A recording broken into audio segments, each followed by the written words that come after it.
जैसे जैसे चुनाव की तारीखें पास आ रही है, उसके साथ साथ किसकी लहर है, किसकी हवा है, यह भी धीरे धीरे छन करके सामने आ रहा है। हरियाणा में चुनाव होने हैं विधानसभा के, और उसके साथ साथ जम्मू कश्मीर में विधानसभा के चुनाव होने हैं। कांग्रेस ने बिगुल फूंक दिया है। राहुल गांधी जम्मू कश्मीर में पहुंचे और जम्मू कश्मीर में पहुंच करके कार्यकर्ताओं का सम्मेलन किया, लेकिन उसके साथ साथ सट्टा बाजार किसके साथ में है, सट्टा बाजार में इस बार किसकी लहर दिखाई दे रही है, हरियाणा के अंदर सट्टा बाजार में कौन आगे है और कौन पीछे है, यह आपको दिखाता हूं। यह आप देखिए, गणित सट्टा बाजार का जो होता है वो तकरीबन फिट बैठता है। आपने देखा होगा कि लोकसभा चुनाव जब हुए थे, लोकसभा चुनाव के अंदर भी टीवी का जो एग्जिट पोल था वो 400 पार के आसपास था, मोदी जी को 400 पार के आसपास दिखा रहे थे, लेकिन सट्टा बाजार में 260-70 के आसपास बीजेपी को दिखाया गया था। और कहीं ना कहीं वो स्थिति जो सट्टा बाजार की थी वो ज्यादा जो है वो ठीक बैठी, और टीवी के मुकाबले मैं आपको सट्टा बाजार के भाव दिखाने वाला हूं। हरियाणा में सट्टा बाजार के क्या कुछ भाव निकल करके सामने आए हैं, और उसके साथ साथ मेरी हरियाणा में कुछ साथियों से बातचीत हुई, वो भी मैं आपको बताऊंगा कि हरियाणा में इस बार क्या मूड मिजाज जो दिखाई दे रहा है। सट्टा बाजार का सबसे पहले आप भाव देख लीजिए। पंजाब केसरी ने इस खबर को छापने का काम किया है, और पंजाब केसरी ने लिखा है, हरियाणा विधानसभा चुनाव पर क्या कहता है सट्टा बाजार।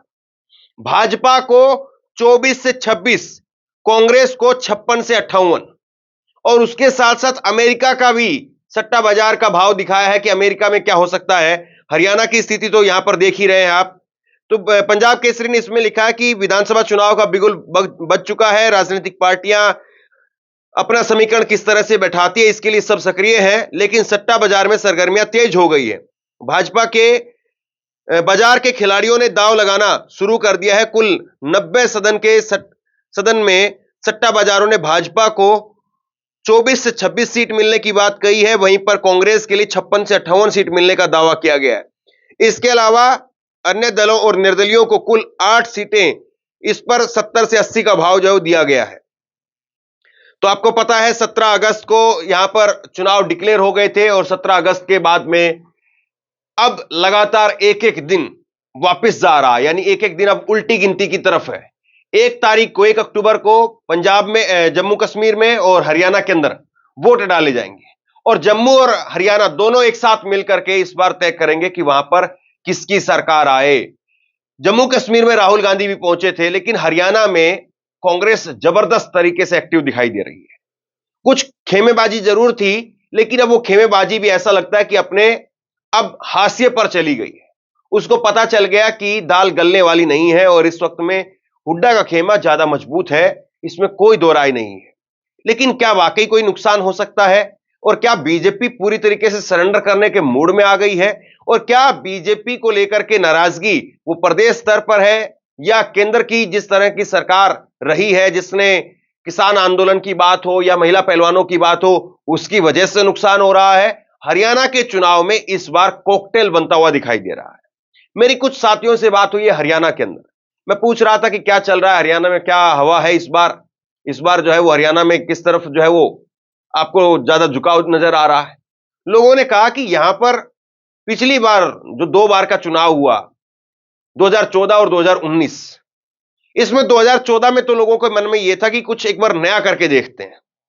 कांग्रेस की हवा खराब हो चुकी थी केंद्र सरकार के अंदर, और हरियाणा का जो चुनाव होता है उसमें केंद्र का जो है वो एक तरह से जो आप कहें कि इंपोर्टेंस ज्यादा होती है। बाकी के राज्यों के चुनाव में केंद्र की इंपोर्टेंस उतनी नहीं दिखाई देती है, लेकिन हरियाणा का एक तो चुनाव की टाइमिंग आप देखेंगे, अभी जून में चुनाव खत्म हुए हैं केंद्र सरकार के, और अब अक्टूबर में चुनाव हो रहे हैं, सितंबर अक्टूबर में हरियाणा के। तो यानी 3-4 महीने ही है, और जाहिर सी बात है जब शादी होती है तो शादी के 3-4 महीने तक भी घर में शादी वाला माहौल होता है, और लोकसभा चुनाव एक तरीके से शादी जैसा है लोकतंत्र की। और जिस तरीके से लोकसभा चुनाव में जो माहौल बनता है उसका असर कहीं ना कहीं हरियाणा को जरूर जो है वो देखने को मिलता है। 2014 में तो यही रहा। 2019 में यह हुआ कि पार्टियों ने भ्रम फैला दिया, बीजेपी ने, और खास तौर पर जो गोदी मीडिया है उसने भ्रम फैला दिया। गोदी मीडिया का एक एग्जिट पोल ये देखिए आप, 83 सीट दे रहा है। 83 सीट एबीपी न्यूज ने 2019 में दी थी। अब बताइए, वोटर आधा तो ऐसे ही खत्म हो जाता है, लेकिन खैर हरियाणा वाले थोड़े से अलग किस्म के मिजाज के आदमी है, वो ज्यादातर किसी के कहे हुए बात पर यकीन करते नहीं है और खुद से बहुत मजबूत है, और इसीलिए जाकर के वोट भी डाला। लेकिन कांग्रेस ने वहां पर वक्त में जो है वो कमी कर दी, कंजूसी कर दी एक तरीके से। और अगर कुछ देर पहले या कुछ समय पहले अगर खुल करके कांग्रेस ने कमान सौंप दी होती तो शायद नतीजे कुछ और होते। लेकिन फिर भी कांग्रेस उस वक्त में भी 31 सीटें लेकर के आई। बीजेपी की 40 सीटें आई, जेजेपी की 10 सीटें आई, बाकी 7-8 अन्य सीटें आई। तो कुल मिलाकर के गणित रहा, और यह भी तब रहा जब बीजेपी कांग्रेस में हुड्डा को जो है वो कुछ कुल मिलाकर के आप ये कहें कि कुछ ही समय पहले, करीब करीब 1.5-2 महीने पहले कमान सौंपी गई। मैं यहां पर कोई ऐसा नहीं कि हुड्डा की तरफदारी है कोई बात, तो ऐसी मैं कह रहा हूं।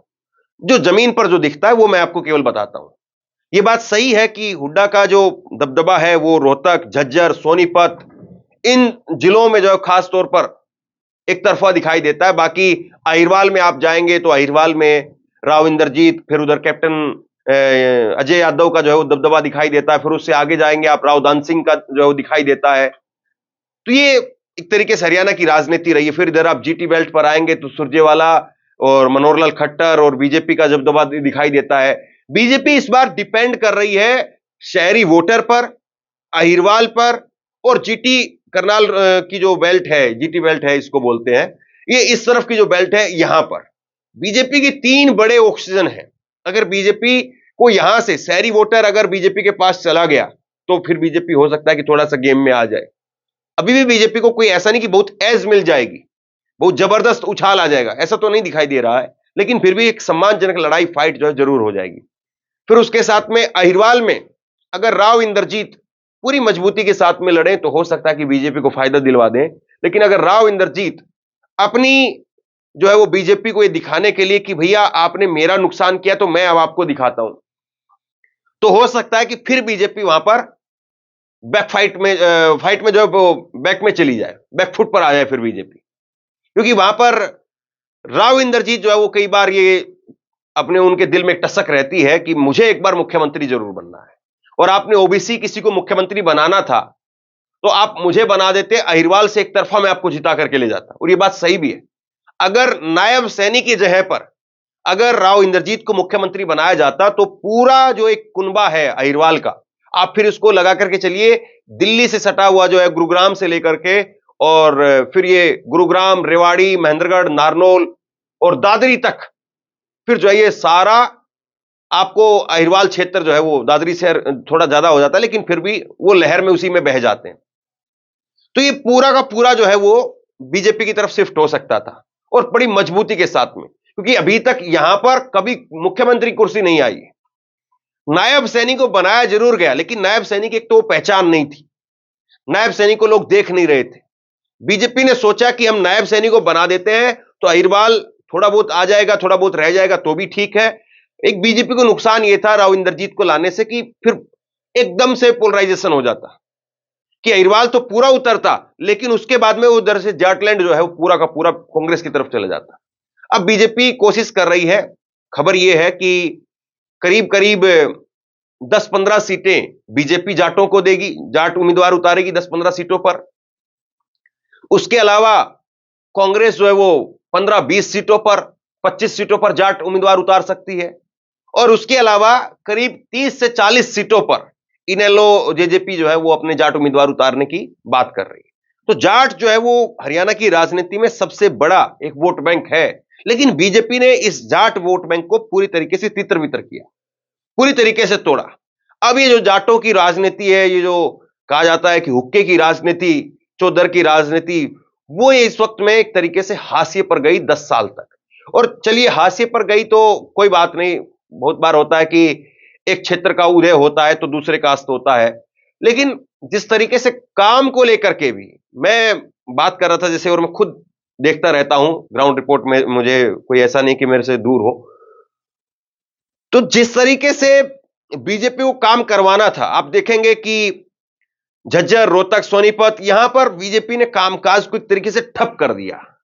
एक सड़क है बहादुरगढ़ से और झज्जर तक, इतना बुरा हाल है, ग्राउंड रिपोर्ट में हम आपको दिखाएंगे। और मतलब ऐसा लगता है कि 10 साल में कभी उस पर काम ही नहीं हुआ, इतना बुरा हाल है।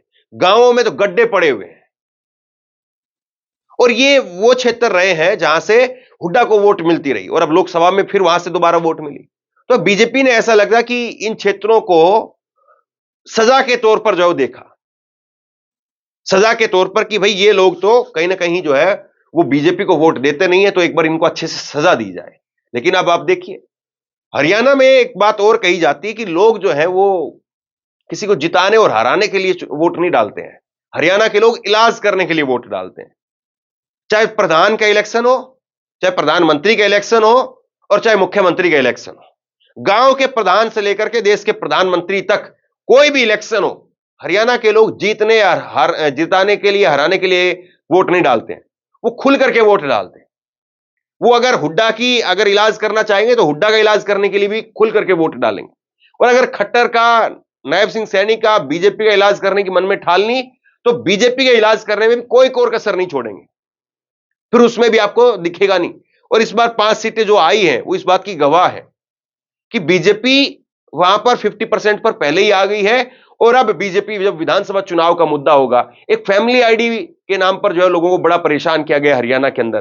फैमिली आईडी बनाई गई कि अब परिवार में कितने लोग हैं उस सब का ब्यौरा देंगे, फिर उसमें कहीं पर कोई कमी रह गई फिर तहसील में भागो, अपने जिला कार्यालय के अंदर भागो।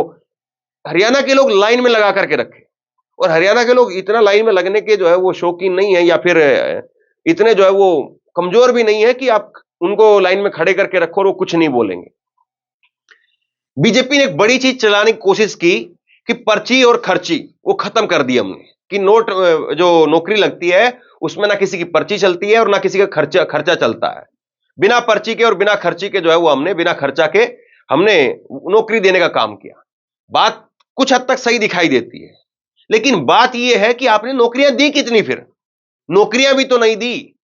अब मान लीजिए कि आपने एक नैरेटिव सेट करने के लिए, ठीक है, आपने कुछ हद तक जो चीजों को कर दिया, लेकिन आप ये बताइए कि पेपर लीक हुए, अब डायरेक्ट जो है वो अगर नहीं हुआ लेकिन पेपर लीक हुए, उसको आप किस खर्चे में गिनेंगे? एक हरदयाल स्कूल है झज्जर के अंदर ही, वो इस बार के नीट के एग्जाम में उसका नाम आया। हरदयाल स्कूल झज्जर का, एक बिहार का स्कूल, एक गुजरात का स्कूल।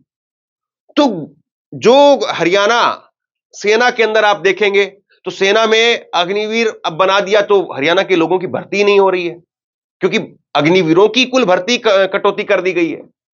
उसके बाद में आप देखेंगे कि किसानों को लेकर के खाद बीज का जो रेट है, बीजेपी कहती है हमने यूरिया के लिए डंडे नहीं खाने पड़ते हैं, यूरिया के लिए डंडे नहीं खाने पड़ते हैं, लेकिन किसानों पर तो डंडे चले ना, किसानों पर डंडे चले, वो एक केंद्र की सरकार की नाराजगी वोट दिख रही है। फिर महिलाओं पहलवानों के ऊपर, और विनीश फोगाट अब जिस तरीके से जीत करके आई, जीत मैं इसीलिए कह रहा हूं क्योंकि पूरा हरियाणा यही बात मानता है कि भाई उस लड़की ने अपना वाकई दबदबा दिखा दिया। बाकी जो कुछ कहना था वो कहते रहो, लेकिन उस लड़की ने अपना दबदबा दिखा दिया। तो ये कुल मिलाकर के बीजेपी इस वक्त में कहीं पर पैर रखने की जगह नहीं बना पा रही है, और इसीलिए जो सट्टा बाजार है वो भी बीजेपी के लिए कोई अच्छी खबर जो है वो नहीं दे रहे हैं। बाकी आप लोग बताइए कि इस बार हरियाणा में क्या हो सकता है, जम्मू कश्मीर में क्या हो सकता है? क्या मोदी दोनों राज्यों को जीत ले जाएंगे, 2-0 से मोदी जीतेंगे, या इस बार 0-2 से मोदी की जबरदस्त हार होने वाली है? चाहे जम्मू कश्मीर हो वहां पर भी बीजेपी हारेगी, और चाहे हरियाणा हो वहां पर भी बीजेपी हारेगी। आप लोग क्या सोचते हैं नीचे कमेंट बॉक्स में लिख करके जरूर बताइए। इस वीडियो को शेयर कीजिए, लोगों तक पहुंचाइए, और इसी तरह की तमाम खबरों के लिए ऑनलाइन न्यूज इंडिया को सब्सक्राइब कीजिए। आपका बहुत बहुत धन्यवाद।